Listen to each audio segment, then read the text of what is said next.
isii takkamma mana isii agartee halkan lama agabuu bulteeti kalee ganama osoo fagoon ta'in halkan lama maatii wajjin agabuu bulaniiti dhuftee kalee lallaaffataa dhuftee asitti halkan lama faxarre yaaboo jettee nama dura waa qabu nama waa kadhataan turin kadhatum sana qaanfatti dhuftee suuta nama tokkotti himattee kun ruuzaa ogaa durachi kaa'ee ammas booche maali jennaan akkamitti nyaadhaa ilmaan kiyya achi halkan lama agabuuchi jirani waan jettuun garaan kun nu badee walirraas hin jirru waan goonuu qabnu ammallee gartee akka nu bira dhaabbattaniin hedduu isin gaafadhaa taduriif galatoomaan jaa akkasitti lubbuu teessan jala kan kunne irraa kutadhaa obboleessa keessan kutachiisaadha akkasitti duuba ibidda guyyaa qiyaamaa san sodaadhaadha wal bira dhaabbadhaadha maal jammallee rasuulli alayhi salaatu wassalaam osoo waan walii kannitan waan walii ergitan osoo manceere illee taate waan xiqqoo tan akkamittiin kannaa jettanii duuba hin tuffatin akka kannus xiqqoo sannuma kannaadha ka fudhatus waan xiqqoo tana maan akkannan akkan jenne guddoo godhee galatoonfatee akkasumatti fudhatuu qabaa jee rasuulli alayhi salaatu wassalaami ammallee akkanu bira dhaabbattaniin isinin jaawaasni ta'enya boohaa jira waan ta'eef hundi kanuti wayi qaba jennu akka ifiin boohaa deemu isii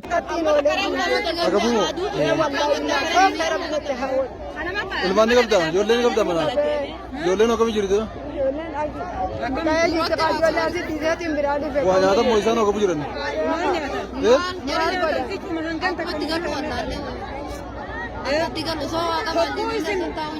namni silaa horiin duratti hafe horii lama gurguree kintaala takka bitanii qaala waan ta'eef jechuudha midhaan nyaataa kun isaa barra waan qaaleef horii lama saadaltii 5,500 dibicha gartee horma jechuun habarade gaddaa gaafa silaa hongeen hin jirre 20 bitan arra 4,000 akkana gurgurata jechuudha akkasitti kintaala tokko horii meeqa gurguree bitaa jira sanumaa horiin barana ni dhume jechuudha waan dheedu dhabee waan nyaatu dhabeeti dhume mootummaanis quba qabdii akkasii waan dhumeef wal nuun geenye jechuudha inni tun dachii tana taraa meeqa qonnee seeta taraa 3 qonneeti taraa 3 midhaan facaafnee qonneet taraa 8 irraa dhabamti waggaa shanyii silaafine mootummaan ammaas shanyiin fidaa ammaas ni qonnaa irraa dhabamti ammaas ni fidaa ni qonna irraa dhabamti jechuudha amma garuu takka taroobaa afaan dhufte irra jijjiirti dachiin amma ammallee kun sanuu karamas karam dhalooyne mootummaan ammaas shanyii fide qotatuuf yaana jechuudha amma yootti fuuf immoo wayyaa beekadhu. hundi keenya tokkomnu waljibbatu yudukkuba waljibbarraa fagaannu humnaan qabnu yoo ataane jabinni yoo tokko taane humnaan qabnu yoo ataane jabinni yoo tokko taane tokko taane milkiina hundi keenya tokkomnu waljibbatu yudukkuba waljibbarraa fagaannu humnaan qabnu yoo ataane jabinni yoo tokko taane humnaan qabnu yoo ataane jabinni yoo tokko taane. yaa bulaa hoo akkam jirtu fayyanaaf qabdaani annagaadhaanumaan jira as afee lubbuuni wajjin jiru wajjin turri keeysan akkamiini waliif nahaa wal gargaaraa rakkoo wal baaftaani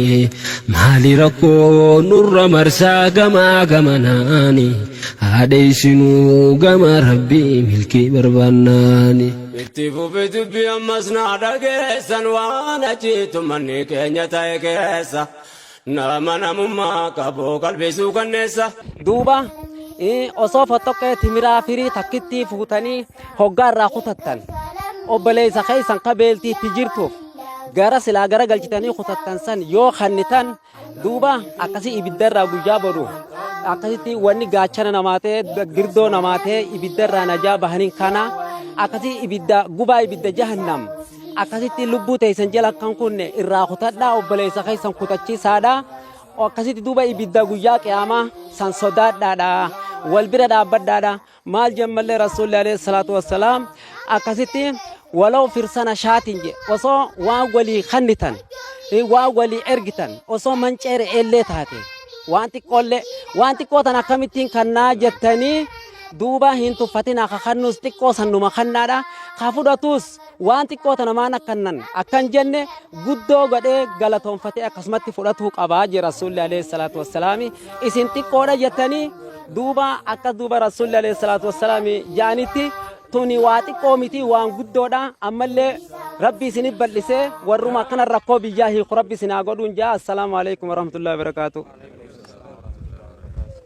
galatooma يا أبا إلماني ني بيتا الموتي يا هذا إلماني تنجيني بوغرتي روباف جاما مرتي إيساني تبوتي برموتاو مالا الرئيسان تاتي إنو تدير ماتا يواتي جلجيتي إنو تدير ماتا يواتي جلجيتي ألمي فين سا وانقابون gargaarsa